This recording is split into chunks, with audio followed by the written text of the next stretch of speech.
Welcome back to another Road to Hollywood. It's always a great trip. Tonight we've got a major and amazing expedition planned for you. So fasten your seatbelts. Thank you so much for tuning in. We're going to jump right into it. As you know, we have a love for the creation of music and video and film and live shows and so much. And tonight our special guest is someone that's involved in all those facets and more.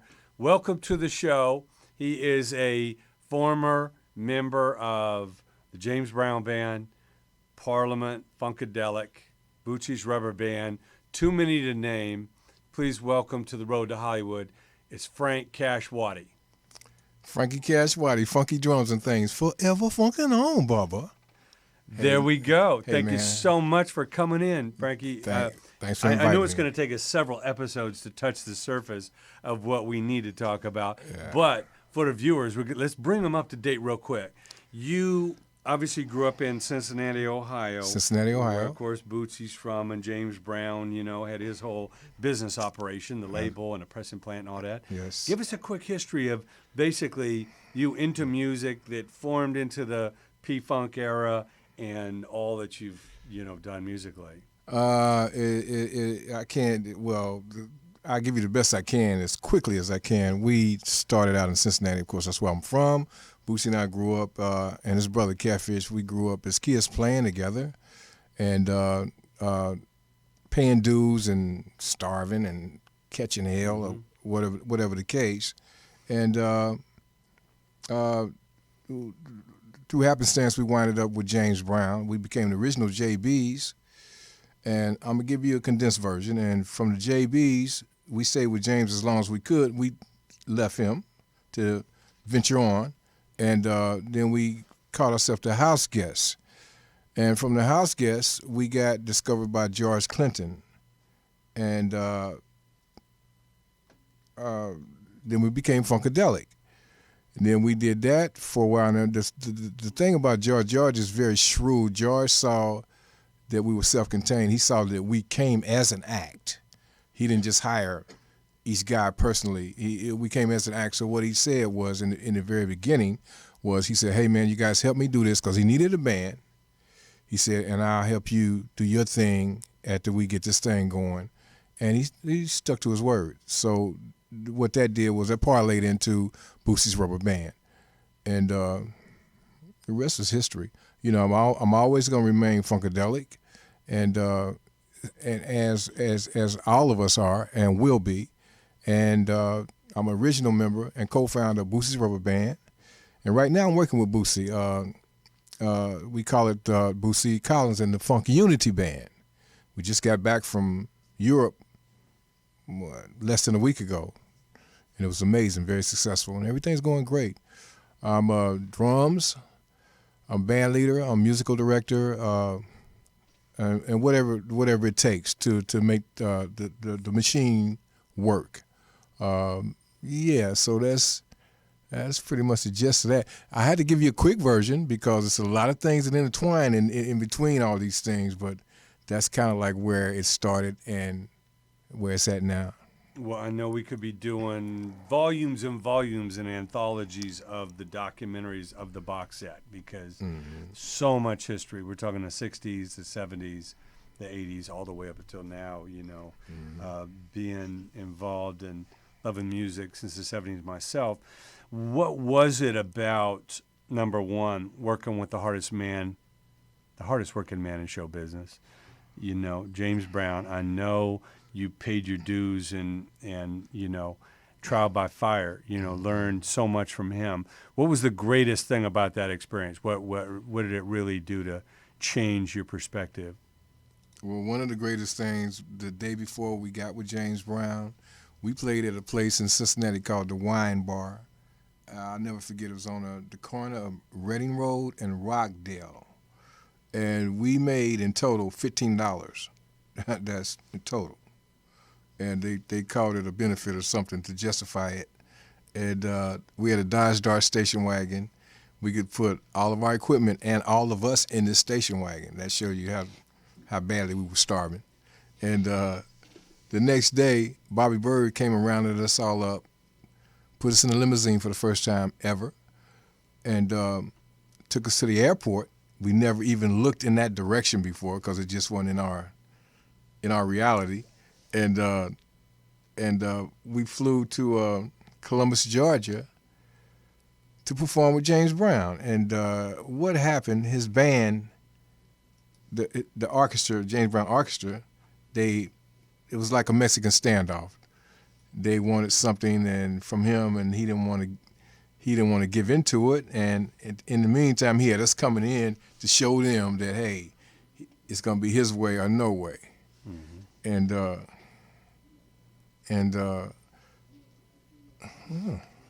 Yeah. So anyway, we went to Columbus, Georgia. The place was sold out, and James rushed us to the stage. When we went in, this was a big rush all day long. When we went in, we looked to the left, dressing room, all the guys that we idolized, Fred Wesley, Maceo Parker, all these guys, and we kids, right? And then to the right, the dressing room, it was James Brown. And at the same time, they're pushing us to the stage.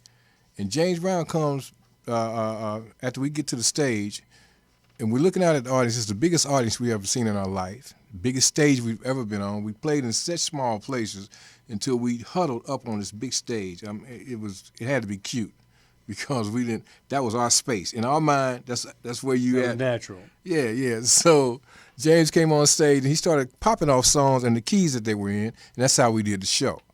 Then after the show, he loved it. Plus, he had jammed with us before, so he knew we could, So he said, hey, man, you guys, man, he said, man, I loved it, man. He said, you boys, you kill me.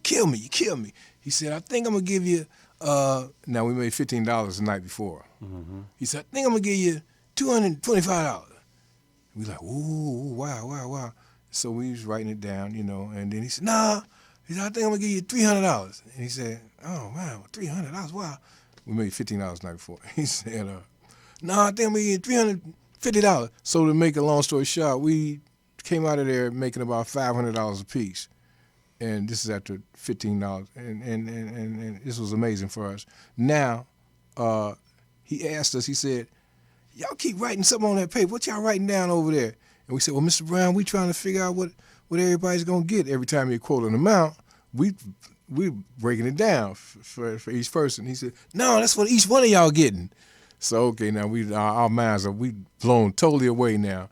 Not to mention, we got a Golden Eagles bus that we're going to travel on, and we got a truck full of brand new Vox equipment. James Brown and the Beatles were the only artists that were endorsed by Vox. That's spelled V-O-X, equipment. And they would give them everything, drums, keyboards, basses, guitars, that whole thing. And so now we got all this equipment. We traveling on a bus. We got 3 sets of uniforms, brand new stuff, and we're making this money. So we pinched ourselves for literally. They say that we really did pinch ourselves for like a month, and so to make a long story short, we stayed with James as long as we could. We were a bit too young for him, and he was a lot of his ways were corny to us because he was locked into doing things the way that he'd always done them. Yeah. And we could see through it because we were watching very closely how he would manipulate his people and screw with their heads and have people upset all the time. And as far as we were concerned, music, we got so much joy out of it that we couldn't understand people being upset, that were involved. And so we knew that pretty early on that we weren't going to stay with him that long. Mm-hmm. So we stayed with him as long as we could, and we split, basically. Mm. So it was kind of like boot camp. You were indoctrinated into the hardcore, larger venue performing world, but you really didn't have, like I say, any experience like that before. Now, to go from that to what we obviously think of as the Parliament Funkadelic world, that was way freeform, way improvised and jamming and psychedelic, and obviously coming out of the 60s, Yeah. it must have gone from, one extreme to the other. Talk about that, because obviously the P-Funk legend and aura is way bigger than any one of the sets of band members or some of the albums. It's just like the Grateful Dead, like so many other things. It had a life of its own.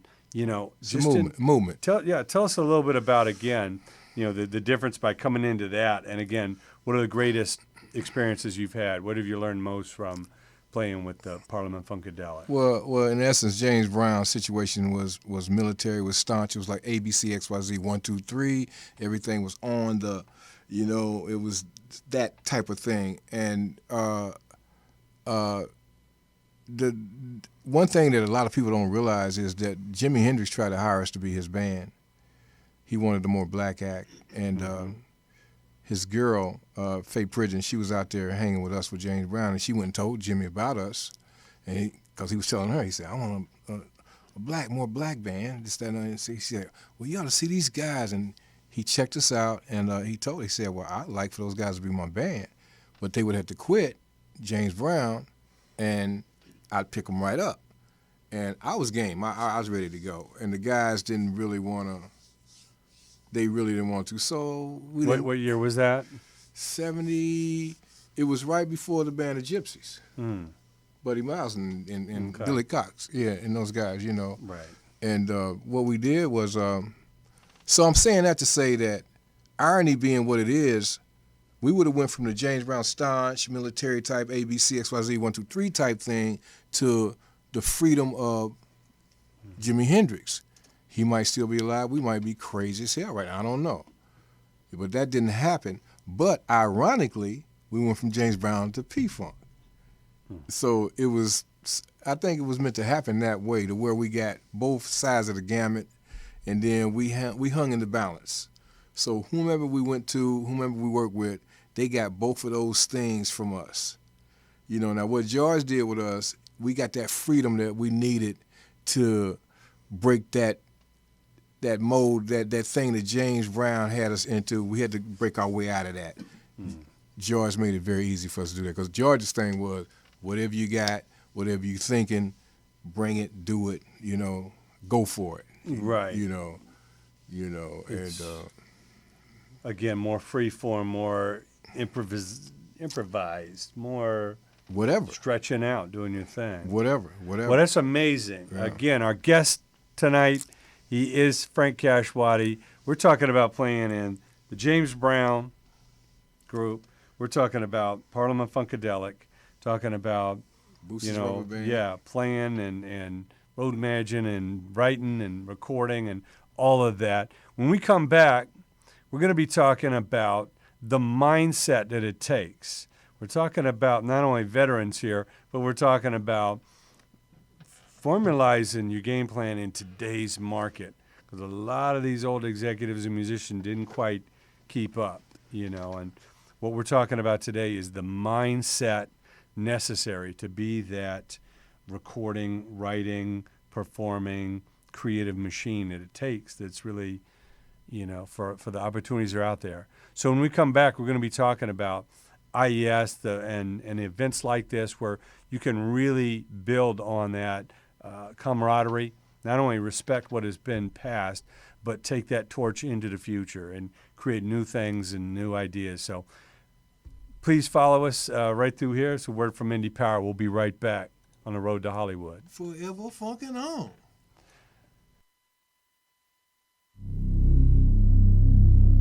Quincy Jones, check out Indie Power. Got it?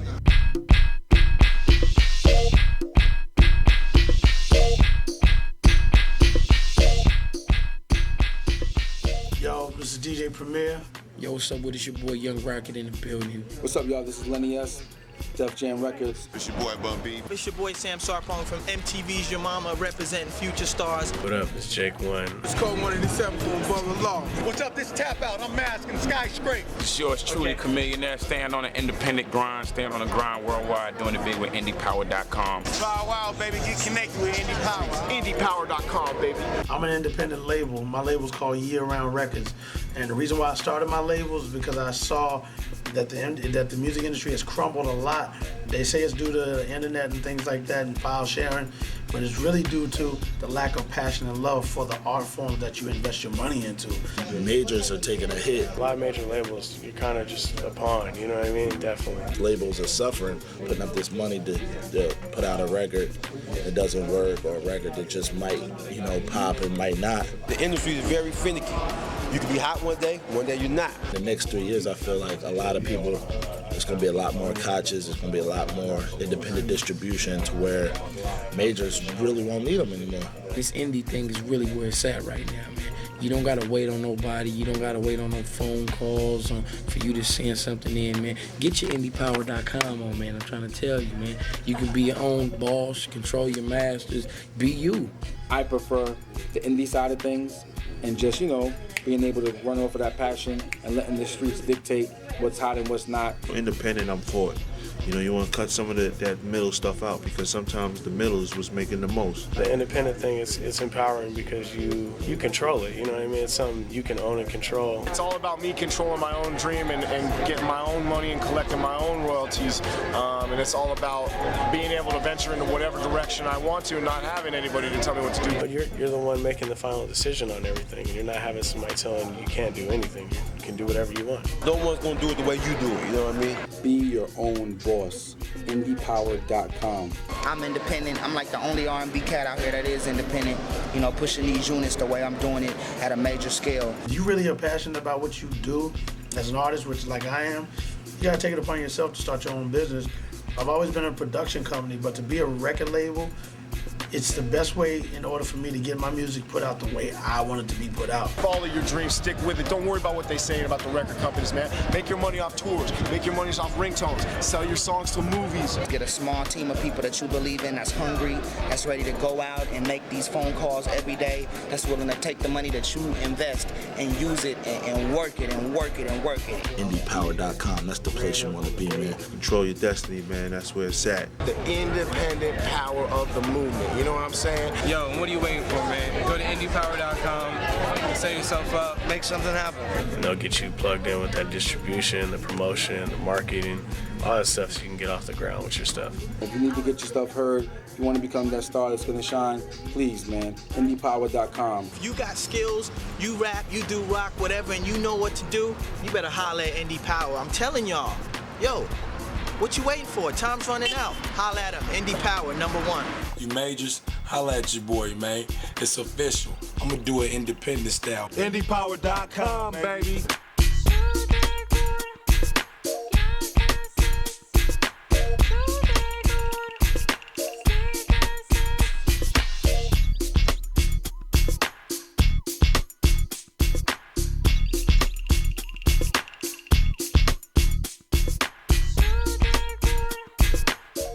Check out indiepower.com. Know what it is in the independent music game, baby. Quincy Jones, check out Indie Power. Got it? On the road to Hollywood.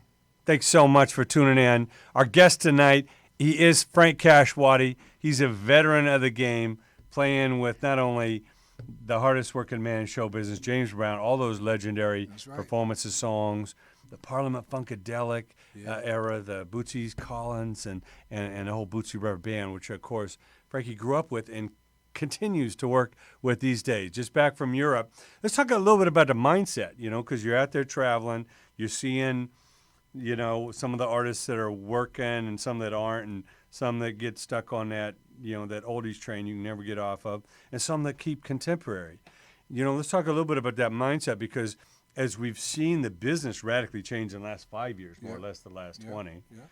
We've gone from the vinyl to the 8-track to the cassette to the CD to the MP3 and all that. Back to the cassette. Yeah.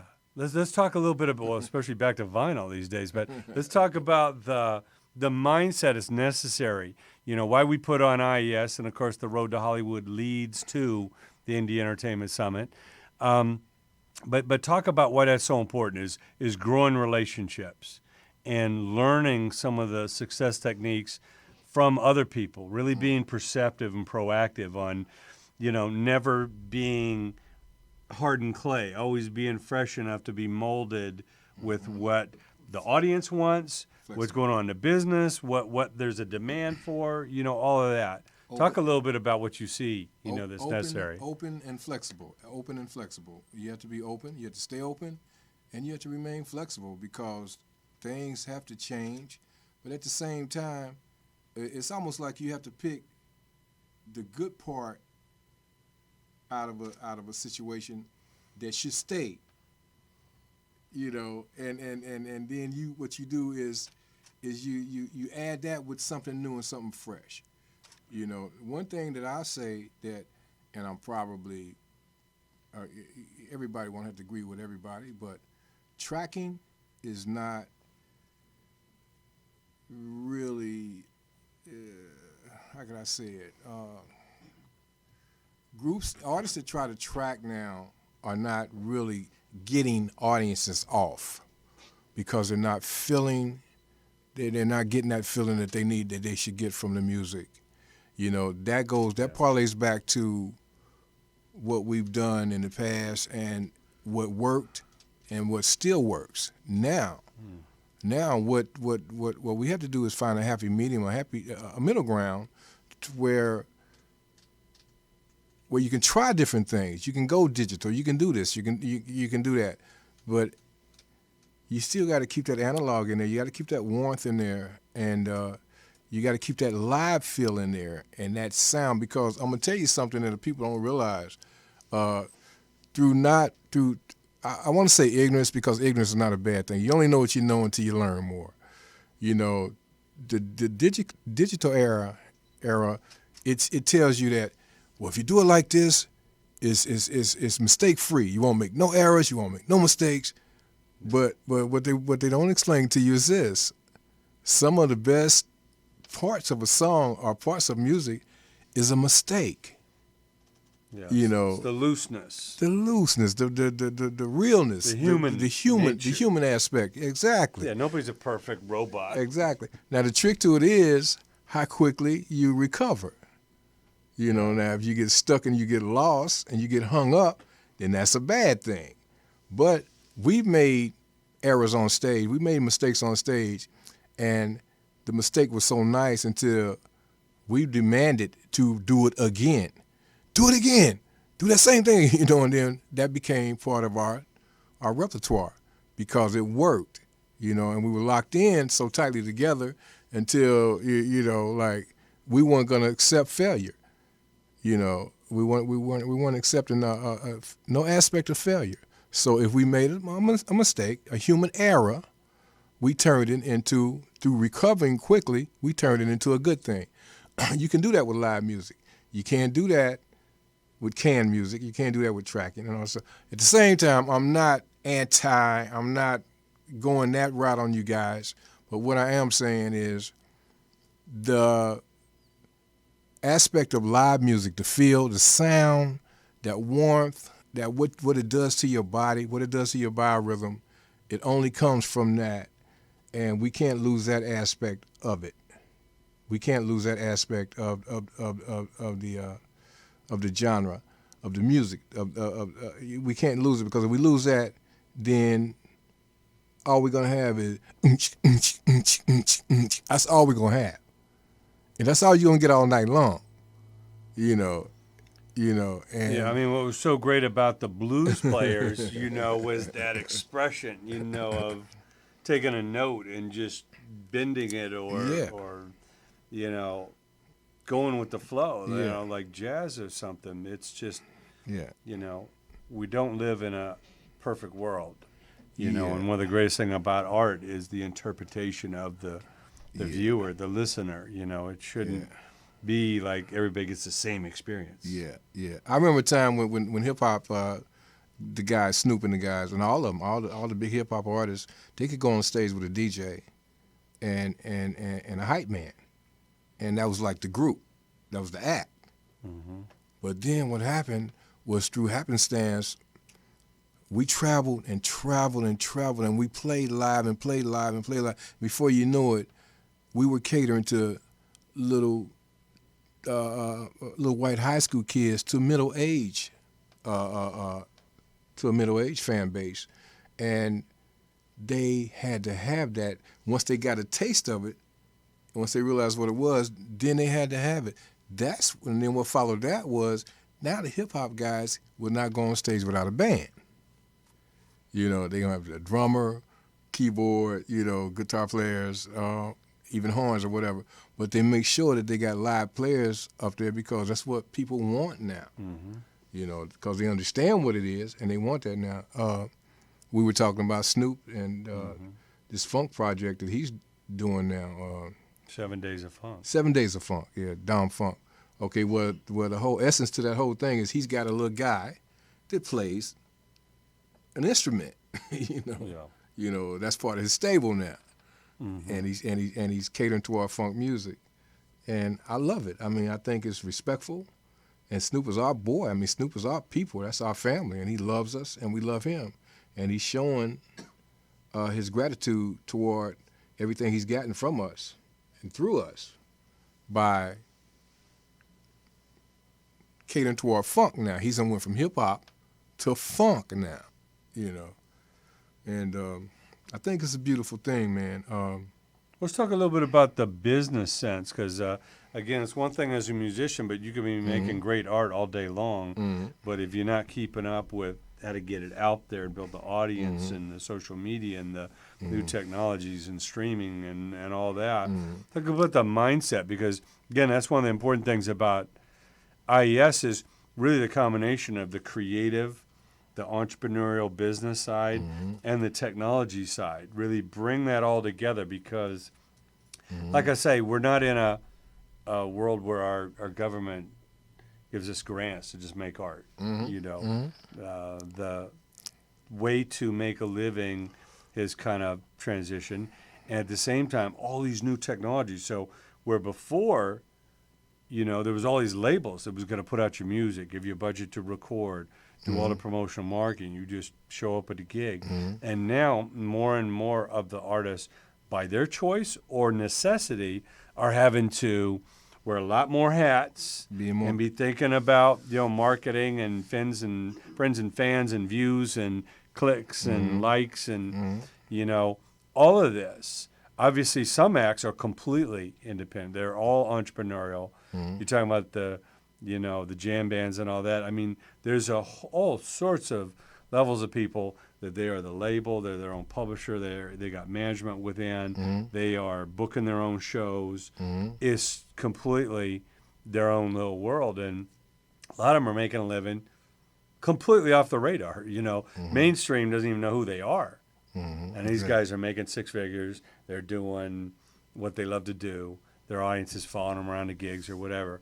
So let's talk a little bit about on the business side, how you've had to adapt, and more importantly, why being at an event like IES, you know, the Indie Summit, is to help spark, you know, more knowledge, more ideas, more collaborations, and more connections. Yeah. Well, I start out by saying this. When I first connected with you, Jay, I knew immediately who you were because we are an aspect of each other. You know what I mean? And I could see immediately. I said, because I told my lady, I said, look at him, he's doing everything. You know, you know, he'll wait for a couple of minutes to see if somebody's going to do something. If not, he's going to get it done. You know, and I understand what that is. We need a cat like you because your passion and your knowledge and your will to research and learn as much as you can to be on top of your game. And what's a perfect marriage to me with what you do and who you are is for the ones of us that can go out and do live shows and do tours successfully and make a living at it, you know, for what you do and for that situation is a perfect marriage for me because that's total control on one side, and on the other side, you know, you're setting up business structure. You're structuring business. You know, for the guys that can't go out, that don't have a market. See, what happened with us was we created a fan base years ago, a mainstream fan base, and we weren't supposed to have that. You know, the industry didn't want us to have it, you know, but the music just dictated it, you know. Okay, so now we can go out and we can make a living year round, you know. But for what you do with IES is the perfect, you know, it's the perfect merger, you know. And if you think about it, you deal with a lot of hip hop guys, like NWA and all these guys. These guys use our music as their DNA. That was their DNA. Of course. So it's all relative. The evolution, the family tree. It's all relative. It's all relative. But we need you doing what you do, not just because you set up a structure, you know, not because IES being IES or Indie Power, but because of you being the one to keep that thing alive and keep it working and make it do what it's supposed to do, you know. And I tip my hat to you because, like I said, the first time I saw you doing your thing, I said, okay, that's my man right there. And we connected. We connected immediately, you know. Yeah. Well, you know, having been in the industry for 40 years, and I've actually been very outgoing to help others all the way because people mentored me, is, you know, I've spoken at over 500 or 600 of these conventions, conferences, trade shows, and all that, because I learned a long time ago, you got to give to get. It all comes around. And I kept coming back from these other conferences. I can throw names out there, but let's just say all the other ones, a little less than pleased. It's like, okay, they covered that. That was cool, but they didn't cover this. They glossed over that. They completely left this one out, and they didn't have more of this. You know, whether it's a more corporate event where, you know, you got these big speakers on stage, it's this big kind of room, but it's impersonal. Most people kind of feel awkward to ask a question, or, you know, they say, please don't approach the stage, so there's no connection made. And, you know, so many people want to, you know, share their music and get feedback and make connections, and they brush that off, or they don't have showcases. You know, one of the things about IES is we want to give everybody that attends the opportunity to show what they have, whether it's spotlighting their film screening or their you know, their dance troupe, or, you know, the music that they make, or the, you know, whatever it is they have.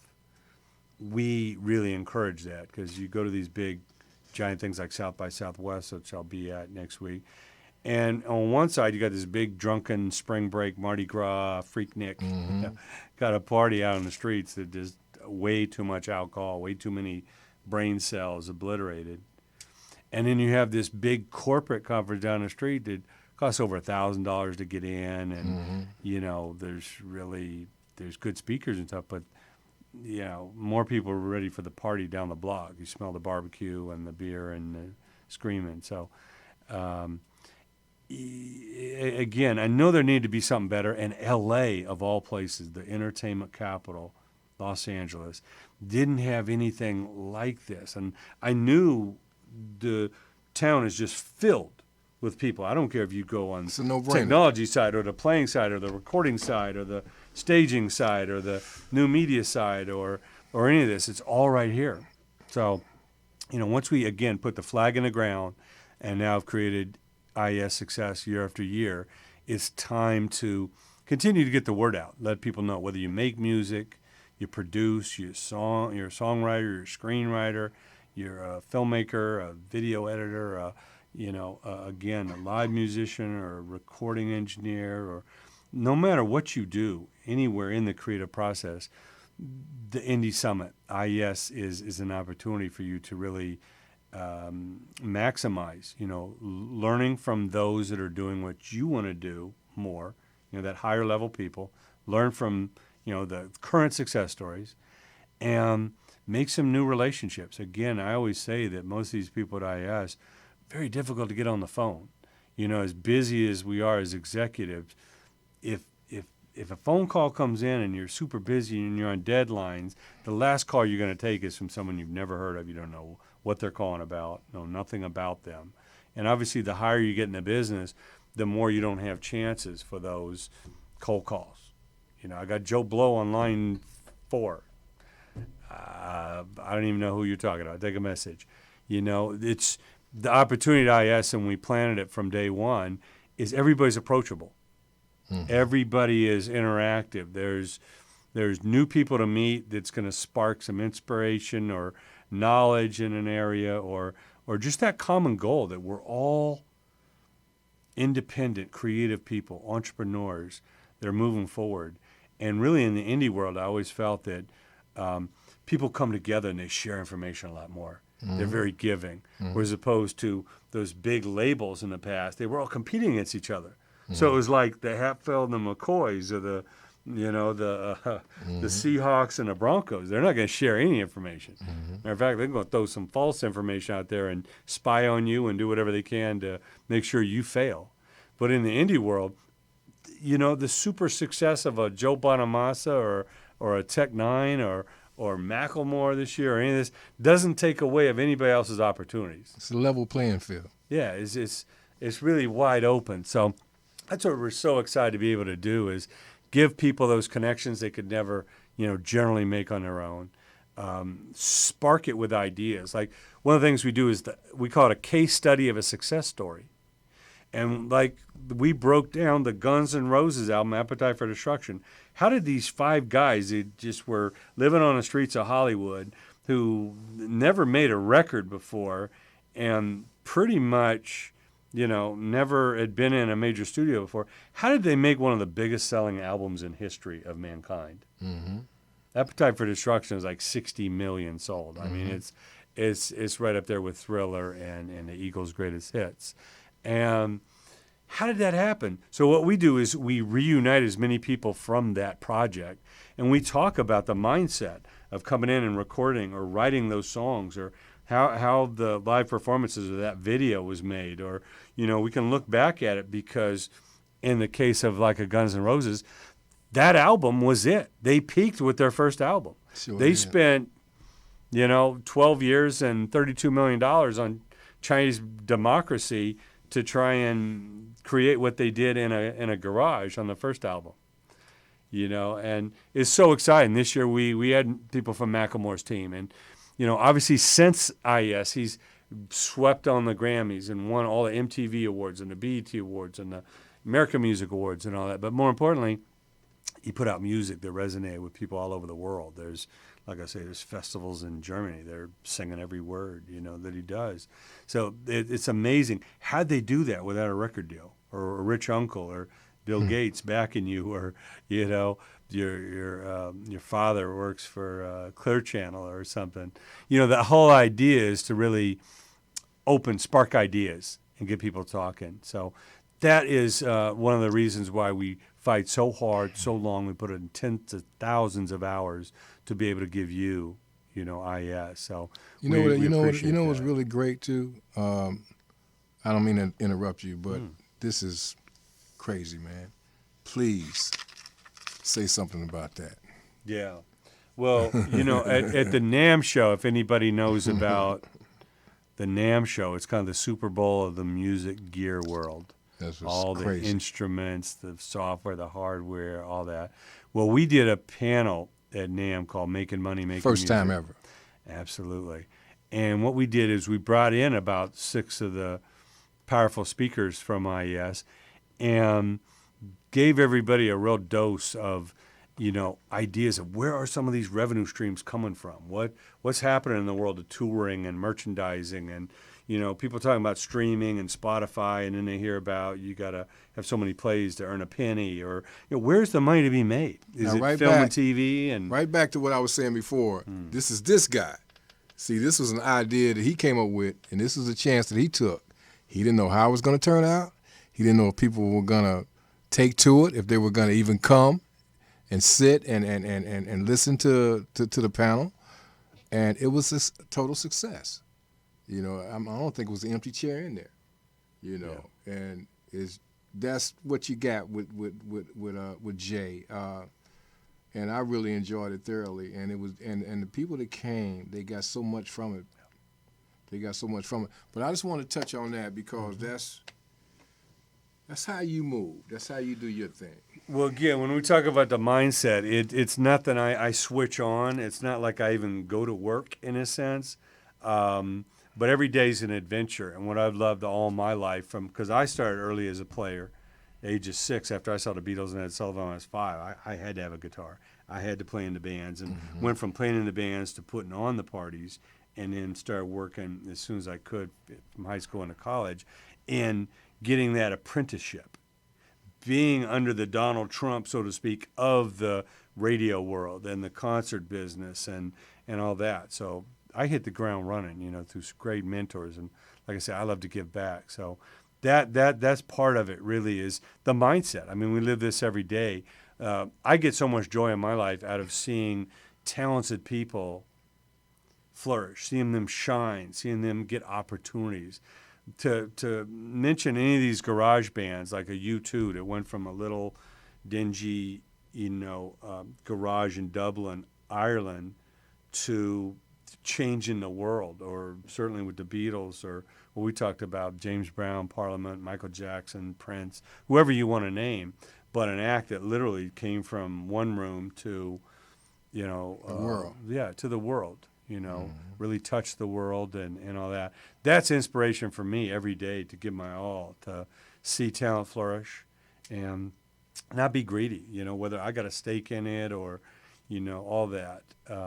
It's the experience, it's the life-changing creative collaborations that I live for. What I appreciate about what's going on with IES, the industry years ago, because the industry used to take an artist, they'd sign an artist on, and they would develop that artist. They would develop that person into an artist. And then they got away from that. They didn't want to do any of that work anymore, and that's kind of like what's the obligation for an IES now. We have to develop the artists, and we have to educate and polish these people, man, because they don't know until they're taught, until they're shown, and somebody's got to show them, or else they're going to go out there blind and get nowhere and get screwed. Well, I say that a lot because a lot of people just show up and they say, I want a record deal. That's like showing up on a sandlot and saying, I want to play in the Super Bowl. There's a few levels in between that, especially if you're realistic. If you live in the real world, you're not banking on winning the lottery tonight to pay your rent tomorrow. You have to have a real realistic plan. And I think what's so important these days is that people, again, learn from others, take the opportunities that are already out there, tried and true, and you learn from mistakes too. You can't be afraid not to go out there and fail. That's every one of these successful artists. Take chances. I mean, first time I saw Prince, he got bottled off the stage at the Rolling Stones, the LA Coliseum down here. They didn't know who he was, and they weren't ready for it, So bottom line is, did Prince give up? Hell no. He came back with Purple Rain 2 years later, 1999, and changed the world, let everybody go crazy. It was, Purple Rain from there on out. So it's that never give up, that attitude is so important, and that's what IES is. So even if you aspire to be on a major label, they want to see you independently successful first. So there is no shortcut. You don't go from zero to the Super Bowl party in the locker room. You got to train and pay your dues and make it. And that's what IES is all about. We help you collectively move forward.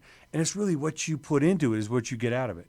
The guy with the arms crossed at the back, like, well, I didn't get any record deal out of it. He's the loser. The one that's in the front, learning, making the connections, building the relationships, making a good presentation, absorbing all that's there, not worrying about the bar, the girl in the corner, or the thing down the street. That's what it's for. We're going to go to a little clip on IES, see a little bit more about what the industry is telling you to do, and that's get registered. Get ready. It's coming up. It's August right here in LA. We're coming back. Our guest is KASH Waddy. He's a pioneer in this business, so many areas. When we come back, we're talking about the future. Not only what's happening yesterday and today, but what's happening tomorrow that you're going to be so excited about right here on the road to Hollywood. Forever funkin' on.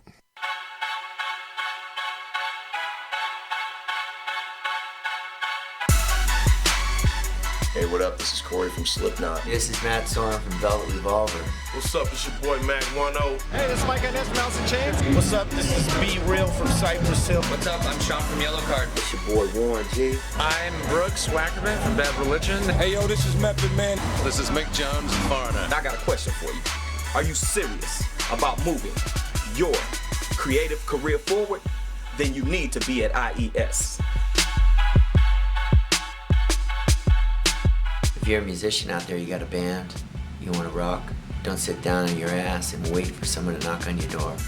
You can do it yourself. Don't wait for nobody. Do your thing, man. You know, life is short. You only live once. Totally independent, and I love it. Everything's important about the indie world. It has been for a long time. You got more control, and you make 10 times as much money. 10 times more money.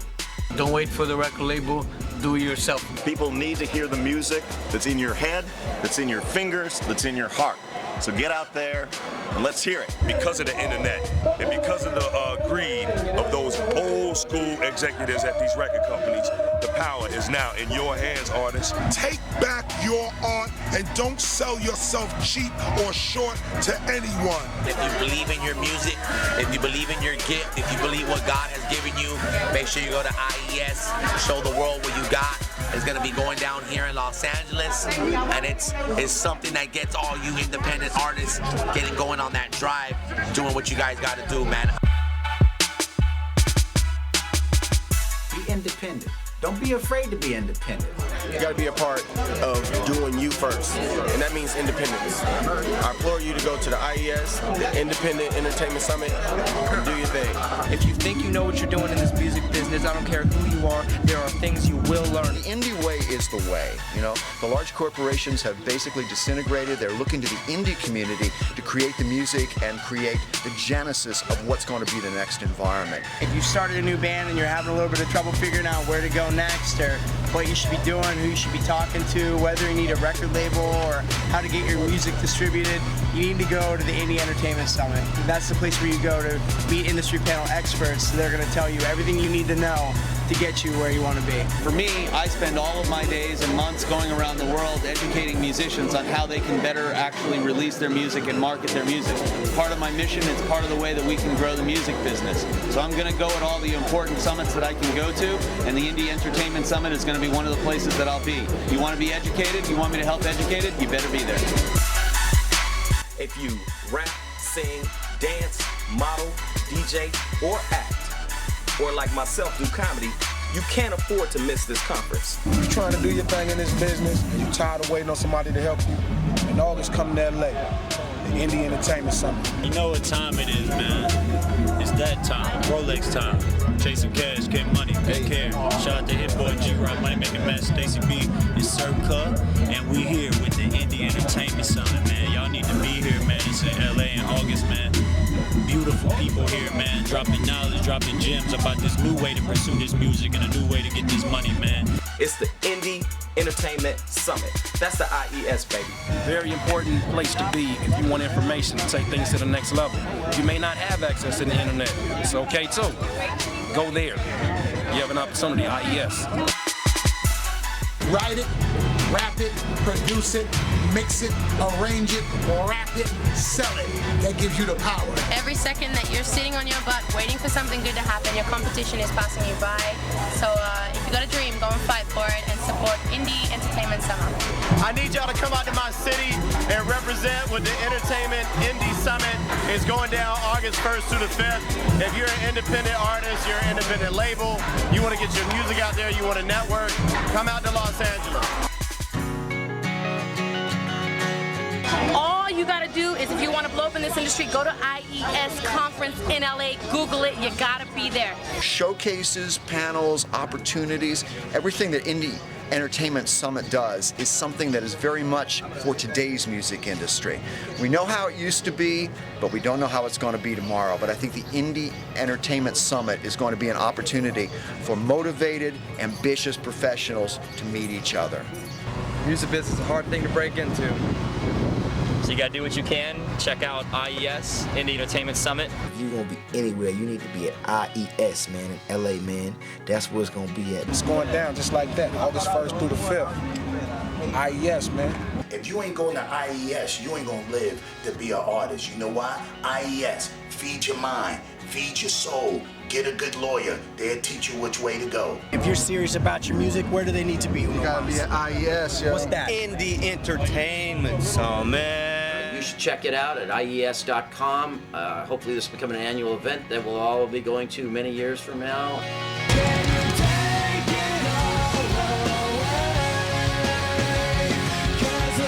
You need to be out to IES. That's IES, baby. Going down August 1st through the 5th. You have to check out IES. IES, show the world what you got. Ain't no excuses. It's now or never. It's your chance to show the world what you've got. IES. I hope I see you there. Indie Entertainment Summit, man. Circa, we gonna be there. Indie motherfucking Entertainment Summit. Be there, Jack. IES. Look for it online. The Indie Entertainment Summit. If you really think you got what it takes to stand out, you really want to make sure you stand out, you can show the world what you got at the IES, the Indie Entertainment Summit. IES, it's gonna be here in Los Angeles. Entertainment capital of the world. If you ain't there, you're nowhere.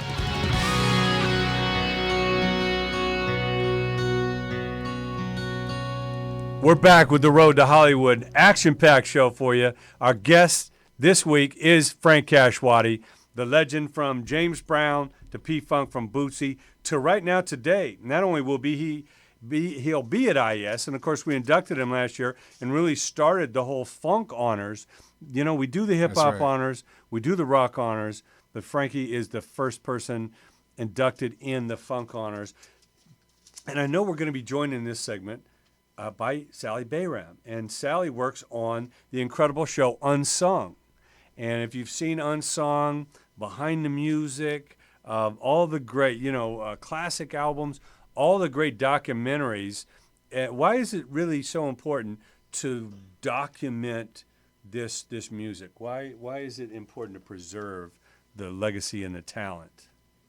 Well, first of all, if you're asking me, enough of that wasn't done initially. You know, a lot of great stuff wasn't captured, wasn't capitalized, wasn't like a lot of footage wasn't that big back in those days, video footage and stuff of that nature. Live recordings, somewhat, but not as much as like today. You're gonna get video footage on everything that happens today. You get video footage on somebody walking down the sidewalk, Well, back then there's a lot of stuff that wasn't captured, and it would have been great if it had been, because it would have documented the whole trip from the initial point to where it's at now. Yeah. A lot of that was missed, so it's kind of like playing catch up and making sure that everything that's done now is caught, captured. Yeah, Sally, please join us and tell us again about the passion. I love Unsung, and as you know, I'm always on you to see the new ones, because to me, as much as you love the music, it's really learning and appreciating the talent that goes into it. Again, this is not created by machines. These are real human beings, and while that person came up with so many great songs or albums or concepts, why is it so important to document, the stories? Mm-hmm. Well, the beautiful thing about Unsung is we highlight the careers and the rises and falls of those who really paved the way, and we do what we can to find those rare gems when it comes to footage and photos and things of that nature, and do intense research to pull what we can and share with the world. And So everybody can see it and get a glimpse into the era and the lifestyle and the originators, the passion, the drive, and for those that were there and lived through that era, it's a nice throwback, and for those who didn't, it's a nice insight to see what they missed out on and how it led into the music that's popular today. And we've highlighted everyone from, we're actually in our 7th season now, and we've highlighted those acts from the 50s to the 80s. Originally that was our main focus, our first few seasons, so a lot of your Motown acts, a lot of your funk acts, and more recently we've been dabbling in the early 90s, which is really cool. And again, for those, to see what it's transitioned into and where music is today and that sort of thing. And hopefully, it keeps going. And on top of that, we have an Unsung Hollywood series now in the works. So initially our focus was music, and now we're highlighting the careers of actors, comedians, featuring TV shows and feature films. And that's on the air right now, actually, for the first season. So very exciting. Well, it is so great the work you do, and everybody making these documentaries these days. I can't get enough of it. That's one great thing about YouTube. Whether you get the full programs or there's so many great documentaries. Sometimes you're searching and you watch this, and then these pop up on the sidebar, and it's like there's not enough hours in the year to absorb all these great stories. And to me, they're so inspiring. And even though I know behind the music and a lot of it, you have to focus sometimes on the more sensationalized or the tragedy involved. But I always find it intimately, just going inside the brain, of these legendary songs and albums. And like I say, that's why we love doing the case study of a success story. It's like, let's get under the hood of that race car that just won the Indianapolis 500 and find out how the hell did you put this engine together that blew every other mechanic and genius in your industry away. And we see that with so much of the talent. Frankie, let's talk a little bit about the P-Funk Honors that we have planned to launch in 2015 and what that's all about. And again, the foundation of funk, what's going to continue to build the legacy and preserve, these great musics. I came up with an idea with a plan, something that I put together a long time ago. And I kind of kept it under wraps because you have to be protective of your properties. And when I connected with Jay, it's just something that just made me realize that he was my guy. He was the one that I could share some of my vision with and not just share it, but move forward together, he and I, on certain things. And it worked like it was meant to be. It worked initially and it hadn't stopped working yet. And one thing that I let him know about that I was very passionate about is a P-Funk Award show. And the reason that I really came up with that concept is because there's so many funk artists and acts, and you got funk and Christian, funk and gospel, you got funk and rock, you got pop funk, you got alternative funk, you got all these different things. You got the Chili Peppers, they consider themselves rock funk rock. You got what's his name, Adam Levine. Adam Levine, he considers this stuff pop funk. That's just to go that route. And you got the Five Blind Boys of Alabama. They're doing funkadelic songs, and Kurt Franklin, and that's gospel. And you got this guy Toby Mac, I think his name is, from Nashville. He's winning awards every year for doing Christian funk. Okay, so there's so many funk artists in this industry, and the saddest part to me is when, if they get a good record and it gets attention and it makes a little noise, then the first thing that comes to mind is, oh, wow, I might be in the running for a Grammy or American Music Award or whatever. Then now there is no category for funk in none of these award shows. Right. In none of They're them. going to take something like R&B and just put everything from a neo to a fishbone all in one category there. It's just, it's kind of crazy. Well, the only thing about that, the saddest part about that is if you're a funk artist, now you're a funk artist all the way to when it comes time to win accolades, to win a trophy, and then when it's time to win a trophy, now you got to be R&B, or like you said, neo soul or soul or whatever. Right. So, and that's got to stop. And what needs to happen is the genre needs to be legitimized. Mm-hmm. You know, we need to legitimize funk as a legitimate category of music. And I want us to start with an award show.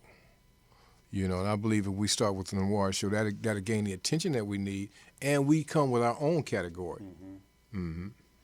Well, you know, I knew we were going to be just tipping the iceberg. You know, we can go on for another 2, 3, 4 weeks on this. Again, Frankie's going to be at IES. It's August 6th through the 9th. Be there. Right here in LA. You can't miss it. This is one of over 100 people you're going to learn from. You're going to bond. You're going to be able to look at all sorts of new ideas that are going to stimulate. They're going to inspire you to greater things. Yes. We can't wait to have you there. Yes. IESFest.com. That's FEST, short for festival. IESFest.com. Give you all the information. Get registered. Get your band, get your artists, get your show ready. It's coming. And we can't wait to see you there and help you keep moving on that road to Hollywood. Anything music, anything stage, anything camera, anything lights, action, you can come to me, RJ. Anything funk, especially, you can come to me. That's going to be my department, okay, with IES. We'll see you next time on the road to Hollywood.